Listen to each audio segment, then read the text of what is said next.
ይሄው የቅድም የጠቀለልኩት ማለት ነው።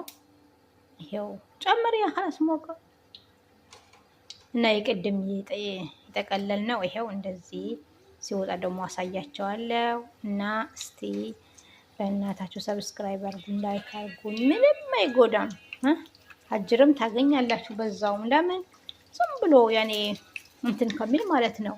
አንዴ እስከገባን ድረስ ላይክ አድርጉልኝ፣ ሼር አድርጉልኝ። ወዳቸዋለሁ። አላህ ይጠብቃችሁ ባላችሁበት ኢንሻአላህ። እና አላህ ከእናንተ ጋር ይሁን እህቶቼ። ረመዳን ብዙ ነገሮች ጣዕምዬ የሚባል አለ፣ እሱ እለቅላቸዋለሁ። ሳምቡሳ እለቅላቸዋለሁ ኢንሻአላህ። በሁሉም ነገር አሳያቸዋለሁ።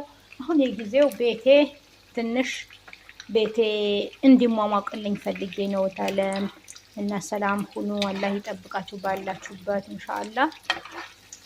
እና ላይክ አድርጉልኝ ለእናታችሁ እሺ። ወዳችኋለሁ። እና እንተዛዘን ደግሞ ታች ያለን እኛ ትንሽ እንተዛዘን። መጀመሪያ የከፈቱትም አላህ ይርዳቸው፣ አላህ ከነሱ ጋር ይሁን፣ አላህ ይጠብቀን ኢንሻአላህ።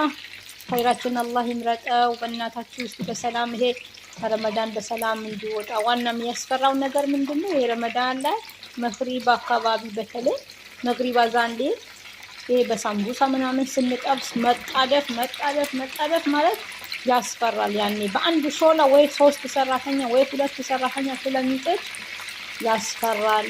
እና መጠንቀቅ፣ ራስ መጠበቅ።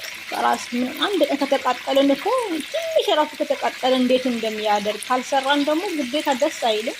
የሰው ቤት ነው እና ስለዚህ አላህ ይጠብቀን ኢንሻአላህ። ዱዓ ማድረግ ነው። አላህ ከጎናችሁ ይሁን። እናንተም አላህ ይጠብቃችሁ። አላህ ነው እንጂ የሚጠብቀው እሱ ሰው አይደለም። ግን ቢሆንም መጠንቀቅ ያኔ በተለይ መግሪብ ላይ ስለምንጣደፍ ይሄ ዘይት በጣም መጠንቀቅ ነው ያለብን እላችኋለሁ ተውቼ። እና እስቲ እንደ ትናንትና አስደስቱኝ፣ እሺ። ትናንትና አስደስቱኝ፣ ደስ ብሎኛል። ያ ረቢ ካሜራ ላይ ሹፊ። እና በቃ ሰላም ሁኑ። ይሄ ይበቃል በቃ ማለት ነው እሺ።